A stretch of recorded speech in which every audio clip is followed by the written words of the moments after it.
Bible Worm, reading the Bible with Bible Worm.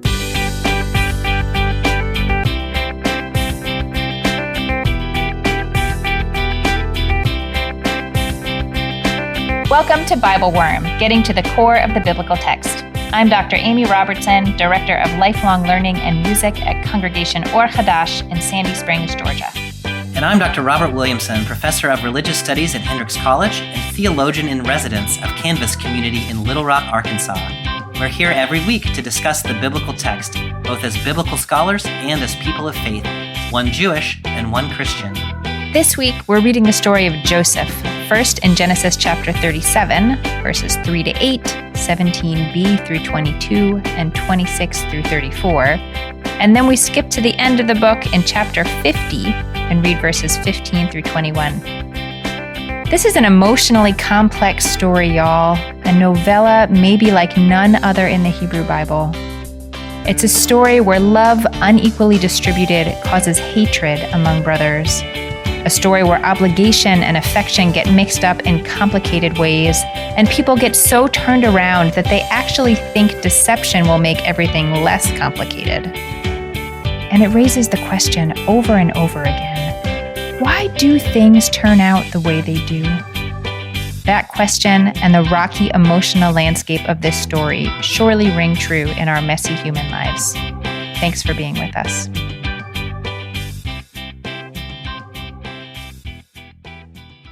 Hey, Bobby, how are you?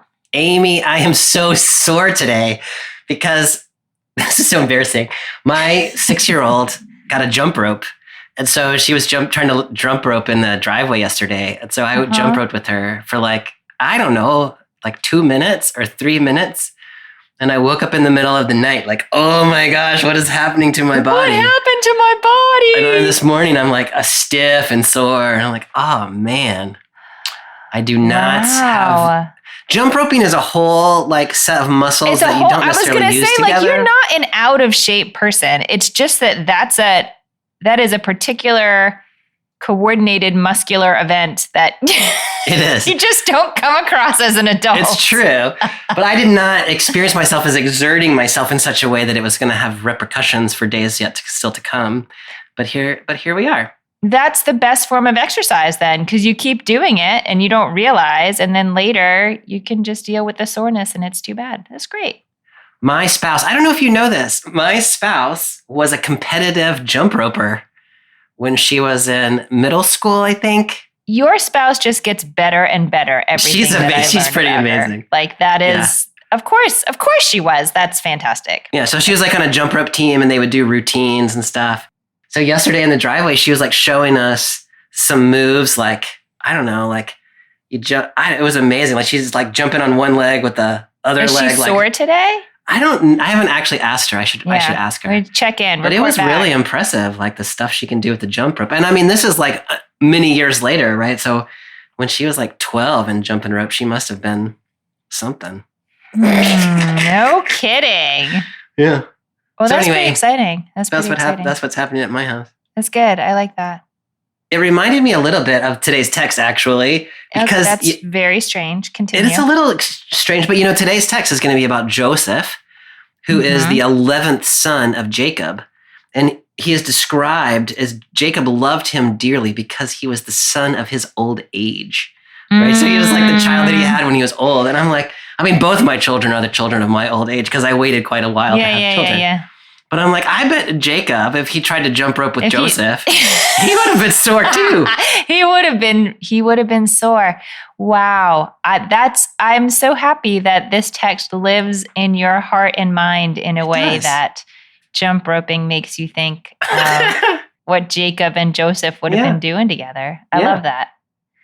Yeah, our text today, it spans a wide portion of the book of Genesis, but so does the story of Joseph. You know, so much of the book of Genesis, we have these sort of short, self-contained stories, and even with major characters, they don't usually go on that long. But the story of Joseph starts in chapter 37, where we are going to begin today. And it takes us all the way to the end of the book of Genesis. So our reading today, I'm going to give you the verses, but you won't remember them, is Genesis 37, 3-8, 17b through 22, 26 to 34. Okay, so those were all verses in chapter 37. And then we skip all the way to the last chapter, chapter 50, and we'll read verses 15 to 21. Yeah. Yeah. It really is. The Joseph narrative is interesting because, because it's so big. This is, it's a significant chunk, 13 chapters of the book of Genesis. And also because it is not episodic in quite the same way that like the Abraham story or the Jacob story is, where that's like after these things, and you have these sort of independent units of story sort of stitched together. The Joseph story really arcs, and we'll see it today when we read part of 37 and then part of 50. It really is kind of sometimes described as like a novella or something. As a novella, like that. Yes. That word was just in my head. I've heard it described that way too. So it's a really beautiful text. It's all, the plot develops, and there's a lot to it, which obviously we won't have time to talk about today, but it's worth going back. But we'll get into what we can. Yeah. So when last we talked, we were all the way back with Avram before his name even became Abraham. Some things have happened. Yeah, right. Who was hearing about this covenant with God, and there were going to be all these children, and then there was also going to be some hard times ahead. Is there anything you feel like we need to know in particular in order to pick up again in chapter 37? Well, I think it's useful, if you're not a regular reader of Genesis, just to know how people are kind of connected. And so we had this promise given to Abraham. We saw it in Genesis 15. It's really originated in Genesis 12, in which God says, I'm going to give to you and your descendants progeny, like you're going to be as plentiful as the stars in the sky and also the land. And so one of the questions that has motivated the book of Genesis is, how is that promise going to come to fruition? So Abraham eventually has two sons, Ishmael by Hagar, his Egyptian handmaiden, and then Isaac by his wife, Sarah. And so Isaac is the child of the promise. Isaac then has two sons, Esau and Jacob. And Jacob, through his own machinations and those of his mother, Rebekah, becomes the child of the promise. So we get this interesting development in those stories of God preferring the younger sons. So Isaac is the younger, and then Jacob is the younger, and the lineage is passing in sort of unexpected ways. Jacob then has eventually 12 sons. In this moment, I think at the beginning of this story, he has 11 sons, or I don't know, Benjamin anyway is either around or not around. Jacob has 4 wives. Leah and Rachel are his wives, properly speaking, and then Bilhah and Zilpah are his secondary wives, the maidservants of Rachel and Leah. And so with those 4 women, Jacob has 12 sons, of which Joseph is the next to the youngest. In this story, I think he might be I can't quite remember when Benjamin is born relative to where we are. But anyway, he is the youngest of the sons. And so we've kind of got this expectation that maybe Joseph is going to be something special. And then the question of, how are we going to get the promise passed on, and how are we going to get to the land? I think that's what I want to say about that. Are there things you want to say about that? No, I think that's really helpful orientation. And that the reader who has been reading through the story might already have in their mind, like pay attention to the youngest. Yes. Pay attention to the youngest child. Yes. I will add in one small note that will be relevant when I first start, which is that just as Avram's name was changed to Abraham, Jacob's name was changed to Israel. I mean, it says it was changed to Israel in the text, and then really the text goes back and forth and still continues to call him Jacob very often. But at the beginning of this text, it's going to call him Israel. Yes. So just note, they're talking about Jacob. That is super important, Amy. And the extension of that is these 12 sons of Jacob are the 12 sons of Israel, are the 12 tribes of Israel. And so whereas previously we've had one son being chosen instead of the other, here we've got some kind, we know this, right? Because we know of the 12 tribes of Israel. We're going to have some sort of way in which all of the 12 are blessed. So this is a story about how those 12 sons relate to each other. Yeah. Beautiful. Well, the narrative lectionary itself has given us plenty of text to read today. So I say, let's go ahead and jump in. We will pick up in chapter 37, verse 3, and I am reading from the NJPS. Now Israel loved Joseph best of all his sons, for he was the child of his old age, and he had made him an ornamented tunic. And when his brothers saw that their father loved him more than any of his brothers, they hated him so that they could not speak a friendly word to him. Once Joseph had a dream, which he told to his brothers, and they hated him even more. He said to them, "Hear this dream which I have dreamed. There we were, binding sheaves in the field, when suddenly my sheaf stood up and remained upright. Then your sheaves gathered around and bowed low to my sheaf." His brothers answered, "Do you mean to reign over us? Do you mean to rule over us?" And they hated him even more for his talk about his dreams. Bobby, even from the first verse of this, my heart, it just breaks reading Israel loved Joseph best of all his sons. Yeah, can you say more about that? Yeah. I mean, that's just going to create a really difficult situation. Yeah. That's just going to create a really difficult situation to so clearly love one child more than your other children. Yes. And to express it in such an outward way as to give them special clothing to wear. Yes, to mark them as the favorite. Yeah. And I mean, this, the Torah is not so emotive usually, but just in this little bit of text we've read, we hear the root for love and we hear the root for hate. Yes. 3 times hate. We don't hear about a lot of hate in the Torah. That's true. That really is true. I'm not sure what exactly my question is here, but this is a lot of strong emotion right from the beginning of this story. I don't know, does that make sense to you given the context or given the other stories of brothers we've read, or how do you sit with that? I have not thought about this quite in these terms, Amy, and I'm really loving it. I mean, that one verse, verse 4, they saw that their father loved him and they hated him.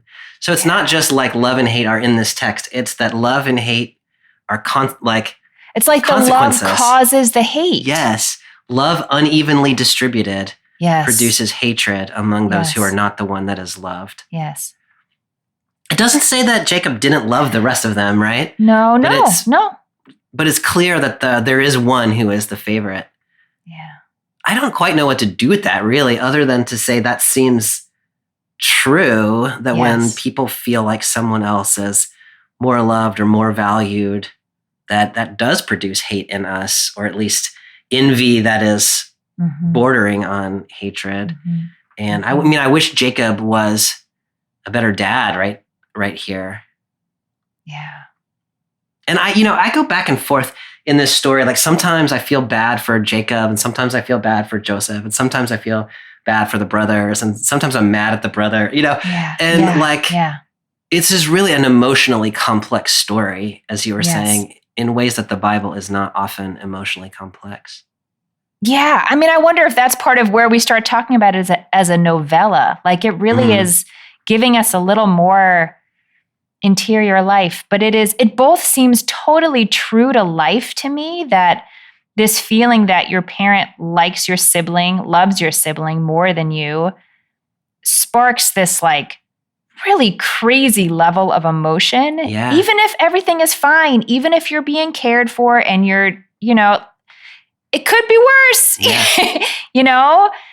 but hatred.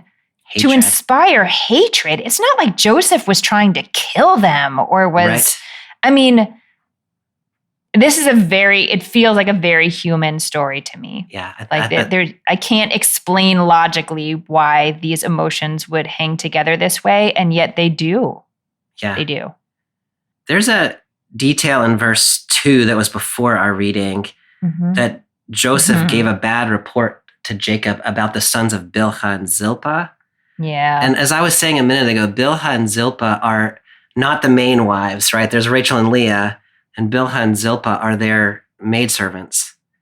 And so there is something also maybe going on here about Joseph is treating them poorly because they're not the same status as him within the family structure. And so here we've got, like, there's all sorts of things that are happening here. Yeah. It's interesting when you think about Israel, Jacob, as the father of the tribes, and you start to think of the brothers as sort of representative of different members of the same family, not just a literal family, but also a family of faith trying to get along, then all of these different sort of divisions and dynamics really sort of sharpen the focus about how complicated it is to be in relationship with people who belong to us, but are not exactly the same as us. Yes. Yeah, that's a really good point. Bobby, so Joseph has this dream. Can we talk about his robe? Oh, yeah. What do you want to talk about? Well, you talked about it a little bit, that it was the sign of Jacob's favor for him. But the translation there has always been it's difficult. The Hebrew is ketonet pasim. It was famously been interpreted as his technicolor dream coat, and nobody quite knows what it means. It might mean like a long sleeved robe. Your translation had it as ornamented, an ornamented robe. I read somebody translated it as variegated robe, but I don't even quite know what that means. The other place that it shows up is in 2 Samuel chapter 13, in which it is the dress worn by the king's daughter. And so it's like a little princess gown. And whether Joseph has a princess gown or not, I don't know. But this is not like a functional tunic that keeps you warm while you're, shepherding. This is like a fancy robe. For dressing up. You're dressing up. Yeah, Joseph is pretty fabulous. Yeah. And so I just like that detail of him sort of wearing a fancy robe that marks him in some way as not like a worker, but as a fancy person. Yeah. Is interesting. That's making me think of the description of Esau and Jacob. And Esau, like Jacob was the brother who dwelled in the tent. Yeah. Like he dwelled in tents. And Esau was the brother who wanted to be outside hunting and Yeah. There are interpreters in the queer interpretation community that read this as Joseph was gender nonconforming, and his father Jacob, in the way you're describing, also gender nonconforming. He was the one with the smooth skin who likes to hang out in the tents with the women. Joseph then has his princess gown, and have read this as there is maybe some sort of special connection between these two because of the way they inhabit gender expression. And when you read it that way, it adds this whole other texture. And then you start to think like, well, why would they hate him? And well, now maybe it's not just because he's loved, but also because he doesn't fit the standards of conformity to masculinity. Yeah. There's all sorts of ways you can start digging in to this text. I love that. I had heard before the thought that Joseph himself might be gender nonconforming in some way, but I had not heard the thought that maybe Jacob also was, and that they shared this connection to each other. That's fascinating. I had a student in one of my classes last year who worked on that for their paper. And I can't remember if that was their original idea or if they got it from scholarship somewhere, but it's a really interesting argument when you start to dig into it. Yeah. Okay, now can we talk about the dream? Yes, let's talk about the dream. Okay. Thank you for humoring me. Thank you so much for bringing that point in. I love it. Okay, Joseph has this dream. And reading it, you're just like my eyes just rolled all the way to the back of my skull. I was like, oh, really? Like this, are you trying to make friends? Like, what are you trying to do here? But I want to put that response aside for a moment and try to put it on ice and and ask you, how do you read Joseph's telling his brothers about his dream? Like, do your eyes roll to the back of your head too and be like, oh, he's just strutting and maybe not realizing how mad it will make them, or maybe enjoying how mad it makes them, or do you read it in some other way? Well, when you read it just a minute ago, that my first reaction was, Joseph, you gotta have a little more tact in relational Come on, man. I know. intelligence, Yeah. But then at the same time, in the ancient world, dreams were a mode of divine revelation. Maybe they still are. I'm Presbyterian, and so I don't think about that much because we're like head people. But he has received a dream that he's interpreting as a dream from God that is revealing things to him that are deep and true. Yes. We were talking about connections between Joseph and Jacob. Jacob's also a dreamer. He had that dream at Bethel of the staircase and the angels going up and down. And so we know in this family, dreams have had importance. And so then I think, well, okay, if Joseph has been given this dream and he keeps it to himself, like what does that say? Like he should be sharing if this is really divine revelation. Yes. And so then that leads me into thinking about when you possess vision or divine insight or the ability to see things that other people cannot see, it is going to often upset them and make them jealous. And then, but maybe you should share it anyway, even though you're going to have to take what comes back. Yes. What are you thinking about that sharing of the dreams? I mean, it's not my own thought, but I was reading some Ramban and Talmud and, various Jewish interpreters, streams of interpretation that agree with you that if we see Joseph as someone who understood that this dream was prophetic, he has an obligation to tell his brothers, even if that might bring danger to him, even if he knew that, which I don't know if he knew that or not, but you can't just not tell someone the prophecy because it's going to upset them. That's why no one wants to be a prophet. Like, like that is the role of the prophet, and it is very uncomfortable. But yes, as in Genesis, dreams seem to have that quality.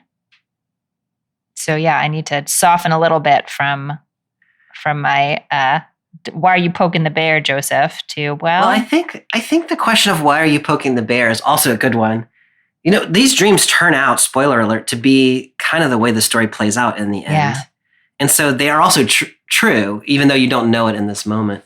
But maybe there's a way of sharing special insight that's not like, hey, y'all, I have special insight. Like maybe there is an invitation to us here who have some sort of prophetic vision or some idea that how things are going to unfold in the future, that we might be able to share that in ways that are not like, hey, look at me, I'm special. But here is a thing. And I mean, I don't know. The dreams themselves kind of have at the end of the day, Joseph is getting bowed down to. Yes. And so there's only so many ways to make that gentle. That is in there. And it is also notable that the brothers completely miss the fact that these are sheaves of wheat that are enacting all of this stuff. So like the fact that this is foretelling some kind of food scarcity situation is complete. Like they miss that because they are attuned at this point to see the ways in which Joseph is being sort of, elevated above them in some way. And so they miss an important part of what's going on here. So maybe Joseph could have communicated a little more softly so they could hear that. But also I see the ways in which their jealousy is blinding them to information that is being given to them. In verse 8, it says they hated him even more because of the dreams. And so what I hear in what you're saying is that hate has compounded hate. Yes. And so if they were not already hating him because of this perceived slighting, maybe they could have received it differently. But the unequal love of the father has produced this situation in which mistrust is the default mode. Yeah. Okay, let's pick up in our next section, which skips ahead just a little bit. I'm picking up now in verse 17b. Amy, I had a friend who's a pastor who was confused by B verses. Can you just explain what 17b means? Yeah, for sure. It means the second half of the verse. So often it is the case that the verse is 2 sentences long, and so it means the second sentence. But it's sort of whatever is the second thought within the verse. That's where we're picking up. It's a fairly imprecise marking, but it's sort it of is an imprecise. Pick up in the middle where it makes sense to pick up. Exactly. Yeah. Mm-hmm. Yes. So Joseph followed his brothers and found them at Dothan. They saw him from afar, and before he came close to them, they conspired to kill him. They said to one another, "Here comes the dreamer. Come now, let us kill him and throw him into one of the pits, and we shall say, 'A savage beast devoured him.' We shall see what comes of his dreams." But when Reuben heard it, he tried to save him from them. He said, "Let us not take his life." And Reuben went on, "Shed no blood. Cast him into that pit out in the wilderness, but do not touch him yourselves," intending to save him from them and restore him to his father. Wow. Okay, so we went from they hated him to now they're plotting to kill him. Yes. They are very much plotting to kill him. They are. That is intense even for sibling rivalry. Yes. One thing that may be relevant there is they've moved to Dothan, which is about 50 miles from where they started out in Hebron. And so I don't know if that distance, but it's that sort of like when you are away from your normal constraints, other things are possible in your mind. The father is not there. So I don't know if that matters or not, but I think the shift in scene is notable there. Yeah, I was thinking before that this level of anger between siblings happened also in Esau and Jacob's story. And in that story, it's after Jacob had managed to trick his father into giving him the blessing of the firstborn. Yeah. And Esau finds out and is thinking to kill him, but sort of just as you said, not while Isaac is alive. Yes. He won't do it under the nose of his father. Yes. That's interesting. Yeah. And here they are a little bit out from under the nose of their father. Yeah, that's very interesting. There's also an element of deception here. So they're going to kill him and throw him into the cistern. And then they're going to lie. They're going to go back and lie to Jacob and say a wild animal devoured him. Yes. Which we were talking about deceptive speech back in Genesis 3 with the serpent and all of that. And so I don't know what connection to make there, but those stories are echoing in my head. Now that we have the capacity to be deceptive, these are the kinds of things that happen. That are possible, right? Because it seems like, as we were just saying, they would not do this if their father was going to find out it was them who had done it. But if they believe it is an option for Joseph to be killed and them not be held responsible for it by their father, then they choose that one. Yes. Yeah.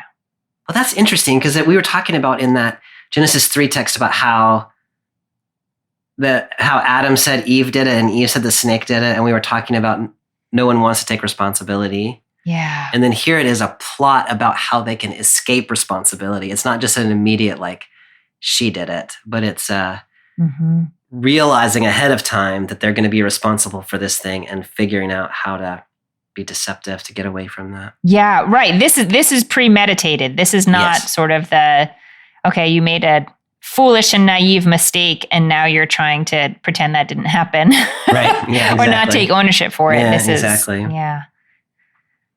So then what's the deal with Reuben, a stick in the mud? I mean, Reuben is a delicious sandwich. It's maybe they're just hungry. If they got a proper snack, they wouldn't want to kill their brother anymore. Anybody who's named after a sandwich is just a good person. My friend French Dip is one of the nicest people I know.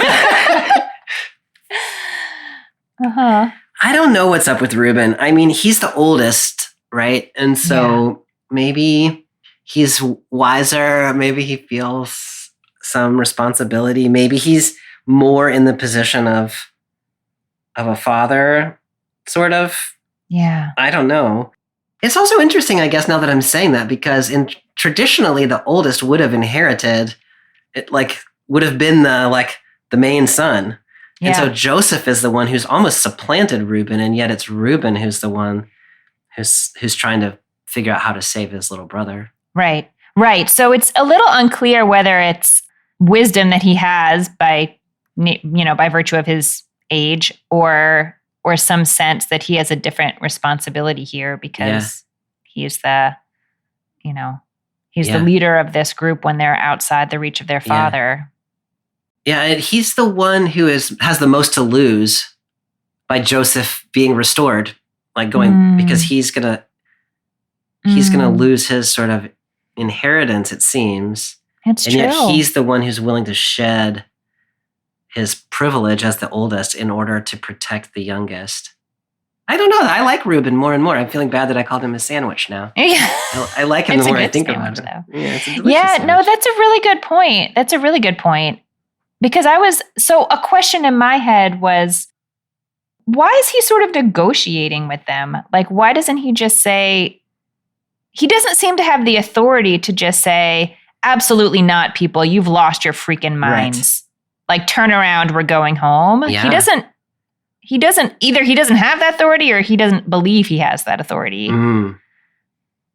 He's trying to get them to do the sort of minimum thing that maybe he thinks is inevitable, and then figuring out how he can fix it out on the back end. He's also sort of premeditating how he can get out of this, but in a That's right. positive way. He's being deceptive in a positive way. Mm-hmm. The brothers have demonstrated that they're perfectly willing to kill one of their own. And so you could imagine that Reuben can't then just say, hey, y'all, I'm on Joseph's side. Yeah. Because maybe that's going to be a threat to him. And so he figures out a way to manipulate the situation in order to protect his little brother. Yeah. The issue of spilling blood is an important one.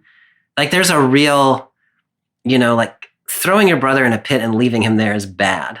Right? But actually murdering him, which is what they have wanted to do, that would mark them in a way that's sort of irretrievable.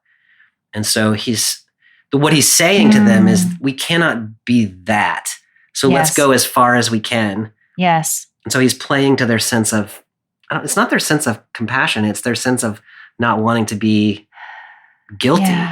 Yeah. No, you're right. There is really a fundamental difference. I mean, okay, it's not great to throw your brother in a pit, but that is a very different thing than killing him. Yes.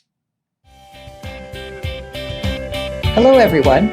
My name is Reverend Sharon Reese, and I pastor a small congregation in Minden, Nebraska. After hearing Amy and Bobby speak at a conference, I became a Bible Worm supporter and passionate about the narrative lectionary.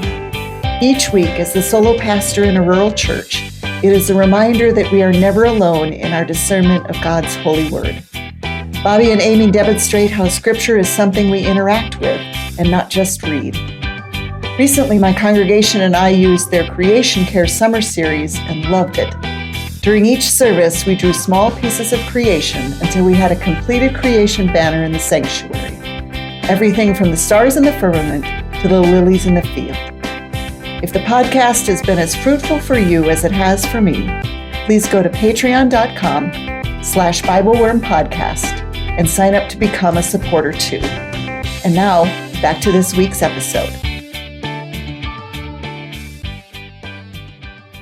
I kind of want to see what happens next. Can we move ahead? Yeah, let's go on. Okay, I'm picking us up then just a couple verses later in 26. But I will tell you, they shove him in a pit. That's what happened. Yeah. Okay.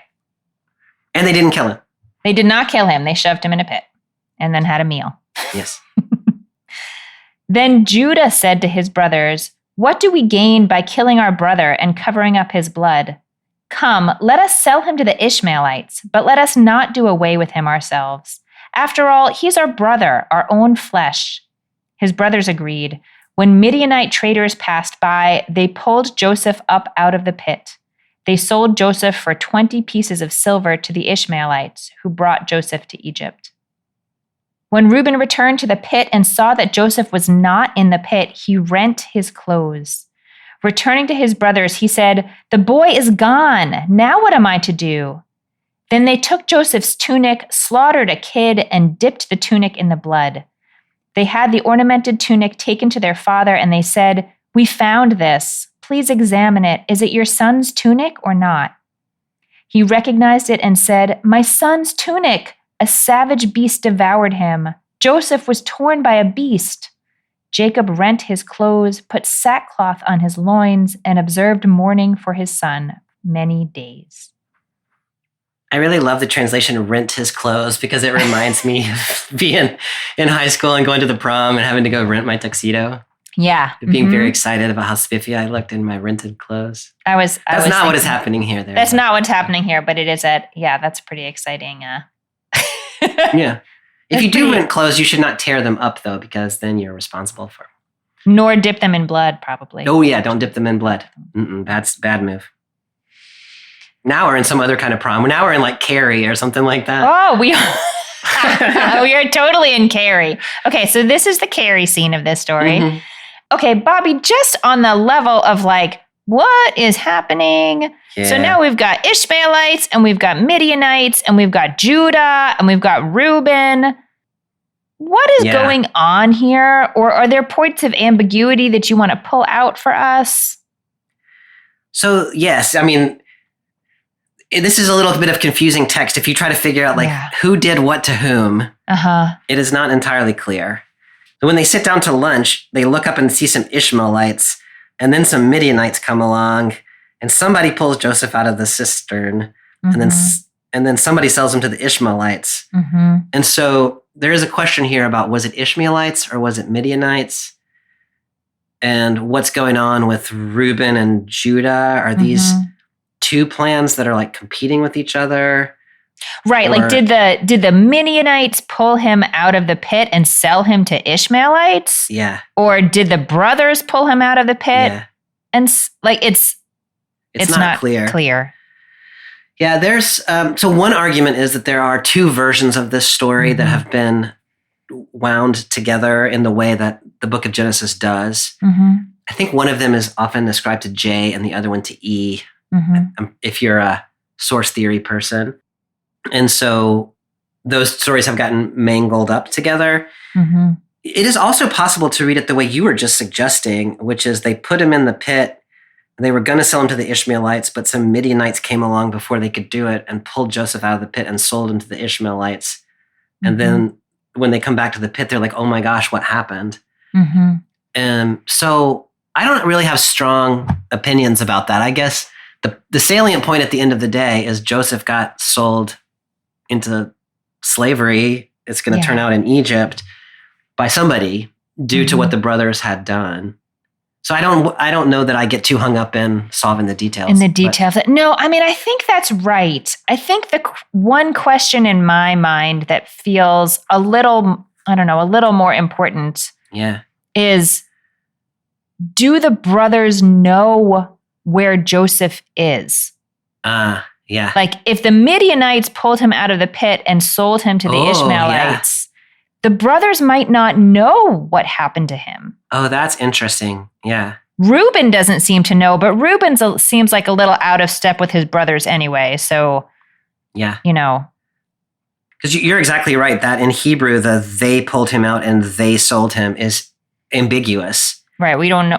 So it could be that the brothers did those two things. It could be that the Midianites did those two things unbeknownst to the brothers. Right. I've never read the story that way, that maybe at the end of the story, the brothers don't actually know what happened to Joseph. That's interesting. It's possible, but it's also possible not, because, Judah had just suggested they sell him to the Ishmaelites. Mm-hmm. So I don't know. It's ambiguous. Mm-hmm. I'm not quite sure what to do with this, Bobby, and I wonder if you will... I don't know. I wonder what you'll think about it. But this sort of emotional outburst, that makes it sound maybe a little silly, and I don't mean to make it sound silly, but Reuben's response when he sees that Joseph is not in the pit. Mm-hmm. He says, "The boy is gone. Now what am I to do?" And I have heard the critique of him that he kind of made this about him real quick. Yeah.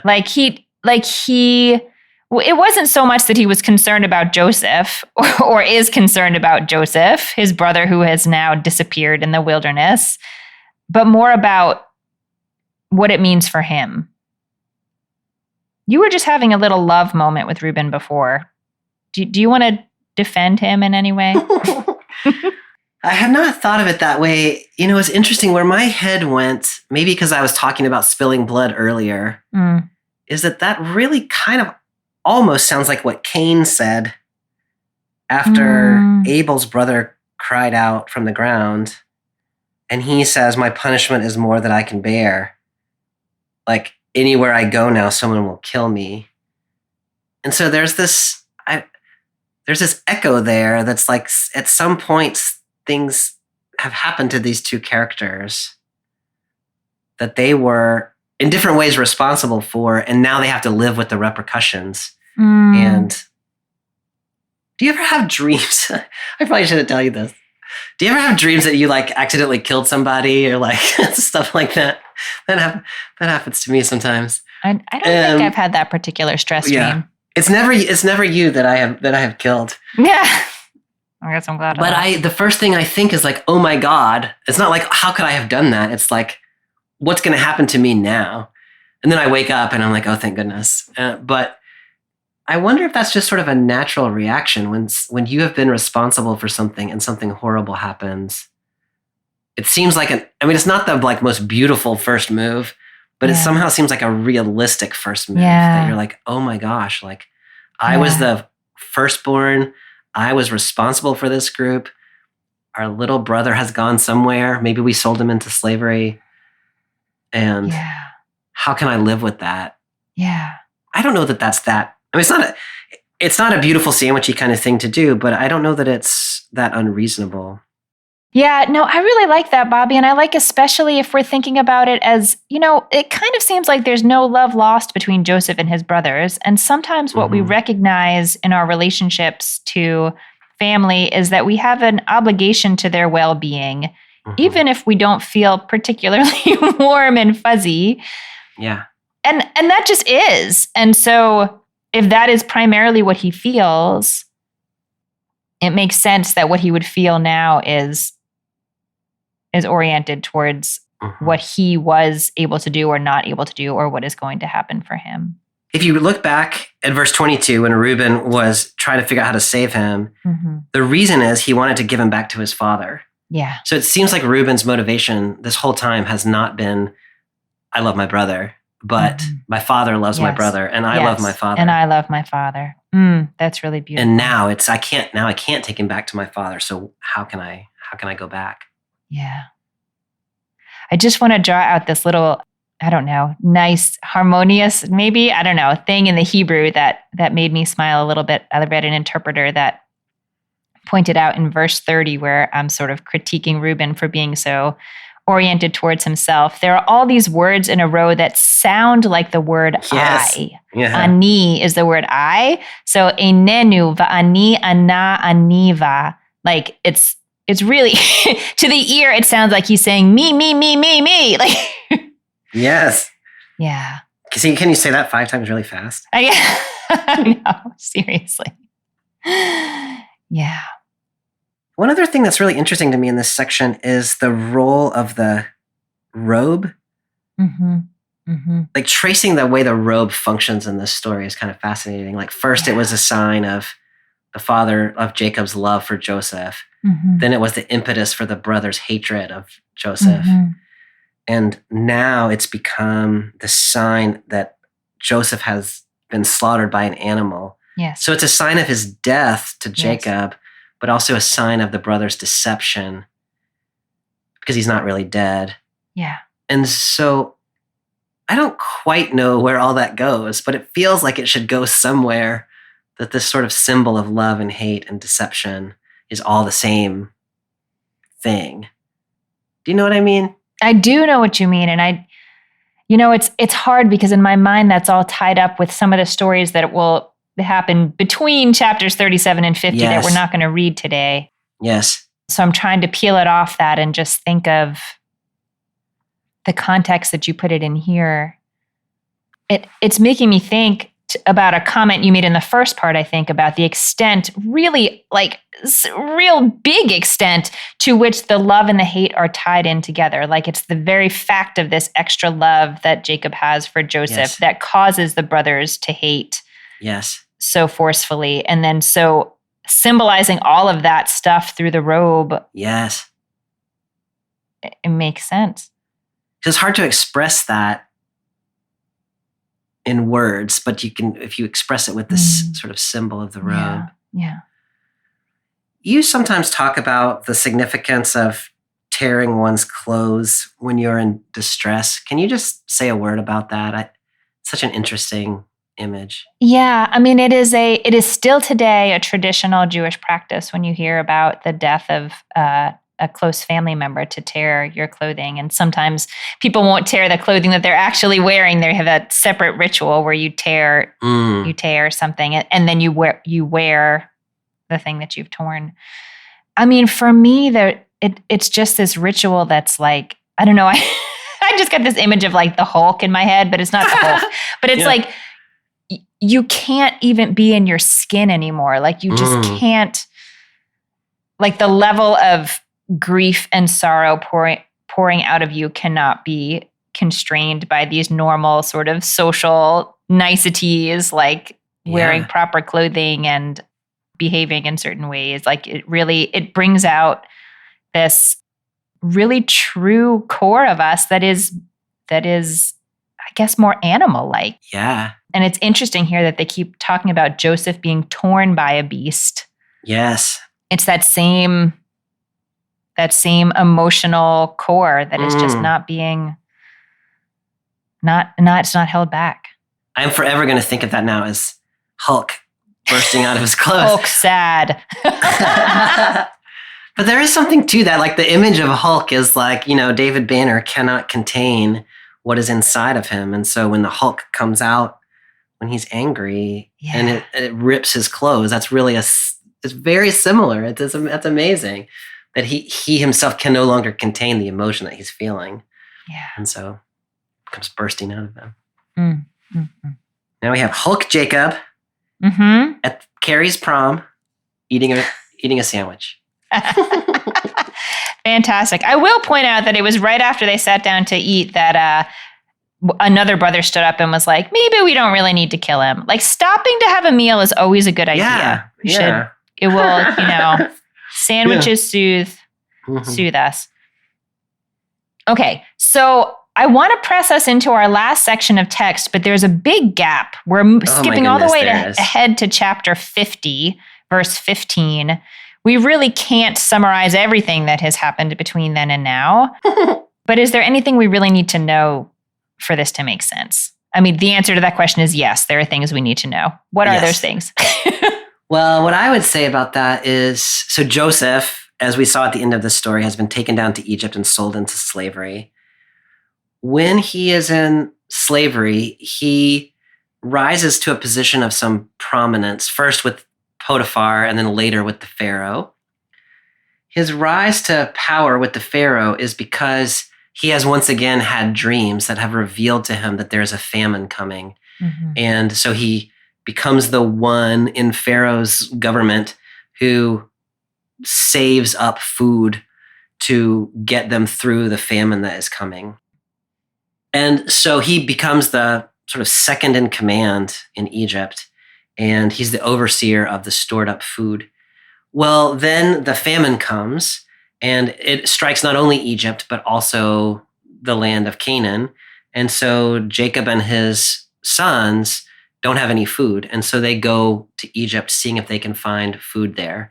And so Joseph's brothers come, not knowing that he's there and not recognizing him, and ask for food and safety in Egypt, which Joseph extends to them. Like he plays around with it a little bit, but ultimately he saves his brothers, who then come down to Egypt to live with him.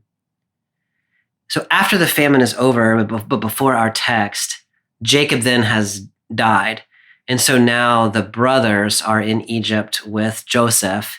They no longer have their father. And so this is sort of a shift in the relationship, right? There's no longer the father who is the protector who keeps peace in the family. So how are they going to move forward, knowing what the brothers have done to Joseph and how Joseph has protected them, but they've never really resolved their differences? That, I think, is where we find ourselves in this. This is the very end of Genesis, the book of Genesis. Yeah. Would you point out anything other than that? I think that's good. It's hard to just give highlights of that story, but I think you did a great job. So I'm going to pick us up then in chapter 50, verse 15. When Joseph's brothers saw that their father was dead, they said, "What if Joseph still bears a grudge against us and pays us back for all the wrong that we did him?" So they sent this message to Joseph. "Before his death, your father left this instruction. So shall you say to Joseph, 'Forgive, I urge you, the offense and guilt of your brothers who treated you so harshly. Therefore, please forgive the offense of the servants of the God of your father.' And Joseph was in tears as they spoke to him. His brothers went to him themselves, flung themselves before him, and said, 'We are prepared to be your slaves.' But Joseph said to them, 'Have no fear. Am I a substitute for God? Besides, although you intended me harm, God intended it for good, so as to bring about the present result, the survival of many people. And so fear not, I will sustain you and your children.' Thus he reassured them, speaking kindly to them."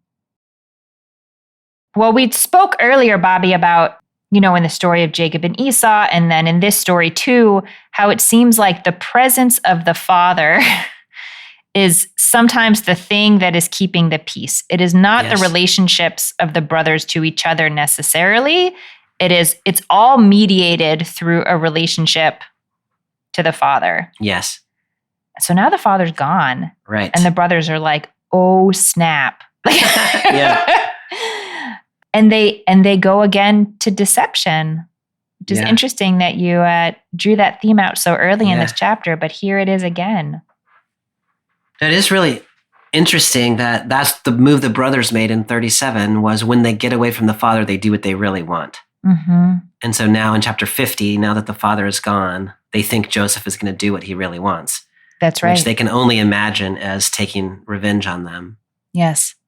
Can you talk more about the deception that they the deception is they try to sort of invoke the power of the father to maintain peace from beyond the grave in a way that, as far as we know as readers, did not happen the way it is reported here. So they send the message to Joseph that before Daddy died, he said, "You should be real nice to us and forgive us." Yes. And they hope that Joseph will be beholden to that, even though his father's not watching, that he'll be so, connected to his sense of obligation to his father that he'll want to carry out those wishes. That's such an interesting dynamic that what they've got to do now is trust that the relationship of siblings to each other can actually hold and be positive without the force of the father exerting itself over the family. And they don't seem to be able to imagine that that's true. And so we're going to see, if that really is what Joseph is able to achieve something that's different from what the brothers themselves can imagine. The text reports right after that Joseph was in tears. Yeah. As he received this message. Yeah. Can you just try to imagine what that was? Like, what is going on for Joseph when those messengers say that? There's so much that's in that. This is a complex moment, as we've been saying, in this complex story, and the weeping can mean all sorts of things. One thing that I have imagined, there's a How I Met Your Mother episode where Marshall's father has died, and they're trying to remember what the last words were that his father said to him. And it was something ridiculous. But then it turned out that he had a voicemail from his father that his father had left him right before he died that he didn't know he had. And so this moment of how important it was for him, the last thing that had been said. And so the one way of reading that is that Joseph is weeping because this is the thing that his, like the last words, the last instruction that his father has given him. And it's so moving to him to know what it was. Mm-hmm. But another possibility is like the total opposite of that, which is that these are tears of disappointment, that Joseph wants them to be able to deal with him directly. And he knows that they're telling him this sort of story. And he's like weeping because why, like, can't we just relate to each other as brothers? Yeah. It's also possible to read it as, the brothers here acknowledge through the reported words of their father that the thing they did to him was terrible. Yes. And they do ask for forgiveness, but they don't do it like directly to him. They do it through, Dad said you should forgive us for the terrible thing. But if you read that a little bit, with your head cocked to the side, what they're saying is we did a terrible thing and we need forgiveness. So I don't know, like, I didn't answer the question really at all, but there's a lot going on. No, that's in this really, one moment. That's really helpful. And, you're pointing out that they haven't exactly apologized directly to him, and then when they are in his presence right after that, they say, we are prepared to be your slaves. But that's a different thing. Yes. That's recognizing a power differential that is real. But it is not repairing the incredibly shredded relationship with his brothers. Yes. And that's really sad. I mean, it is absolutely, this is the dream, right? This was the dream that made them so mad in the first place. Yes. They're not actually sheaves of wheat, but like his brothers bow down to him, just like the dream said, and they couldn't believe it would happen. And here it is. And yet there is something, to me at least, sad about it. And I guess that's part of how I read Joseph's tears too, is that this is not the relationship you want to have with your brothers. When you say it that way, it's so interesting because up until now in this story, in the story of Genesis, when we have an older brother and a younger brother, it has been that the younger brother becomes the favored one at the expense of the older. Ishmael is cast out when Isaac is chosen. Esau is cast out when Jacob is chosen. And so this is the way the story has gone. And so now it seems that Joseph has triumphed as the younger son, and all the other sons are kind of going to become outcast.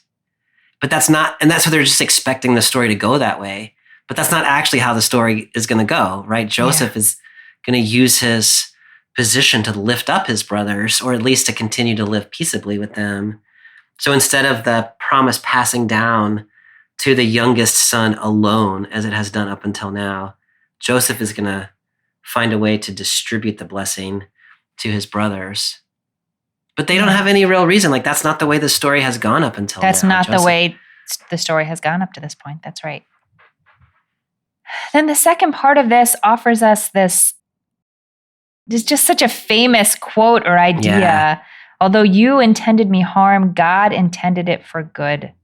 Yeah. So it's all good. Yeah. Yeah. Can you talk to me about that? Either about sort of the details of it, the translation of it, how you understand it on the page, or just how that sort of sits in your gut. So on the one hand, I really love what's being expressed there, which is the kind of intentions that human beings have, which are often evil, can actually result in and produce things that are good. Yeah. So, when Joseph was in the pit when he was younger, 13 chapters ago, he was not thinking, God's working this thing out for good. He was thinking, my brothers are evil. That's right. And yet here we find ourselves years later, and it has turned out for the best.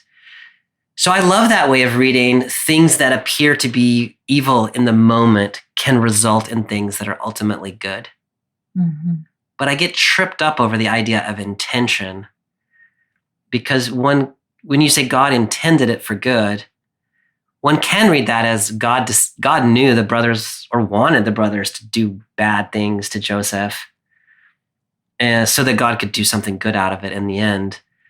Because then you can end up in a theology that's sort of like, well, no matter what has happened to you, you should think of it as a good thing because all things, result in good in God's time. Mm-hmm. The CEB translates it, I think, a little paraphrastically, but I like it. You planned something bad for me, but God produced something good from it. Mm-hmm. I like that because what that leads to is God can work something good from anything evil that happens. Yeah. But God doesn't wish for the evil to happen. Yeah. God can take whatever we do to each other and find a way to turn it to the good. I really love theologically, I love that way of thinking about it, is what has happened to you is truly evil. And you can receive it as such, and you don't have to name it differently than that. And yet God still can turn it toward good over the long span. Yeah. I like that a lot, Bobby. I was thinking this time as I was reading that part, I listen sometimes to a podcast by a scholar named Kate Bowler called Everything Happens. And she interviewed a rabbi recently, Steve Leader, and one of the lines he said, most of the podcast is sort of about how really bad things genuinely happen. Like there are bad, hard things in our lives, and being perpetually sunshiny about it and insisting that people see only the good all the time can be really not helpful. But the rabbi offered this line, and I keep thinking about it. If you're going to go through hell, don't come out empty-handed.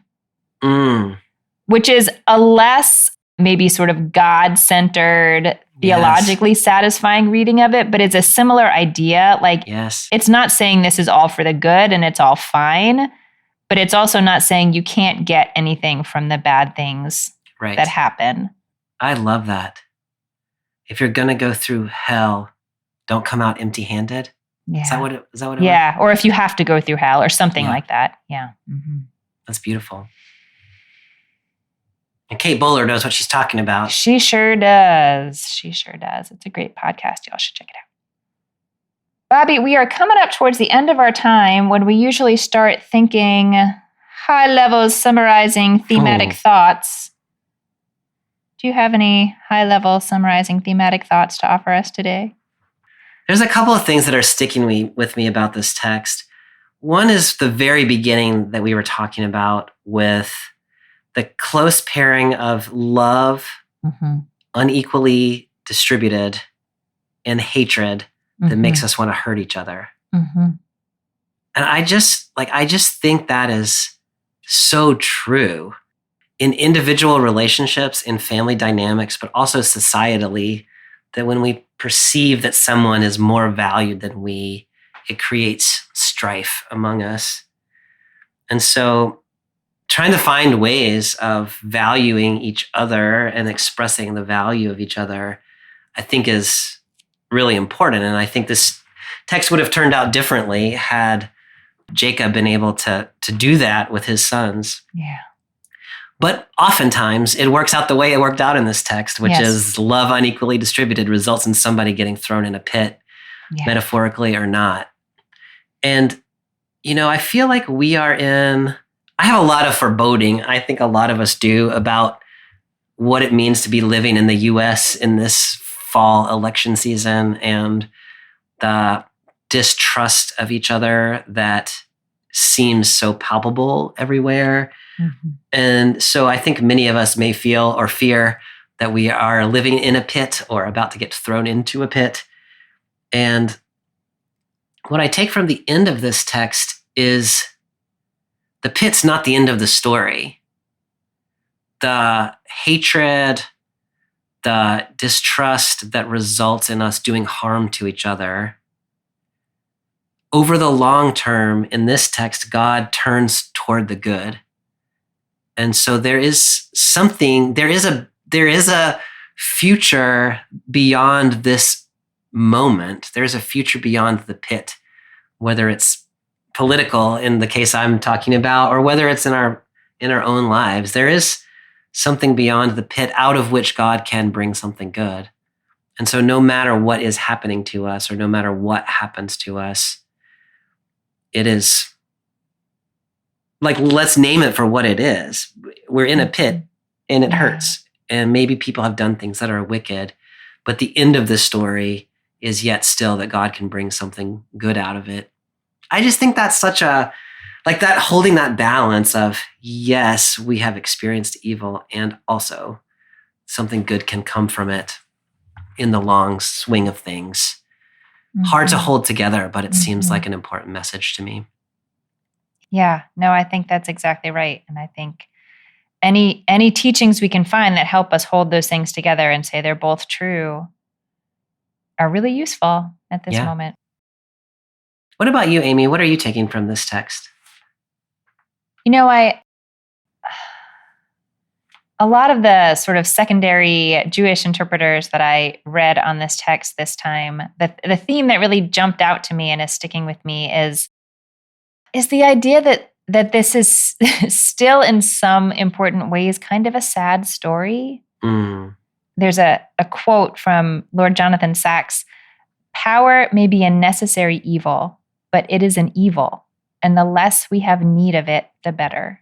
And in some ways, I think that is sort of going back to what you like, starting with the power that comes from having more of your Father's love, and then the power of having these prophetic dreams, and then the power of winding up in such a powerful position in Pharaoh's palace.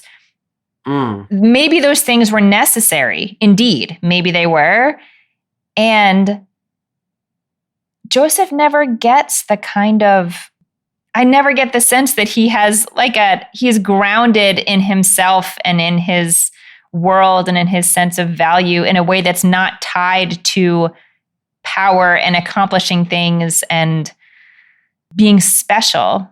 And maybe I'm thinking about this because I have teenagers, and and that is so much the world that they live in. Like, there's this tension between feeling good being normal and in your family and loved having nothing to do with anything special that you're doing.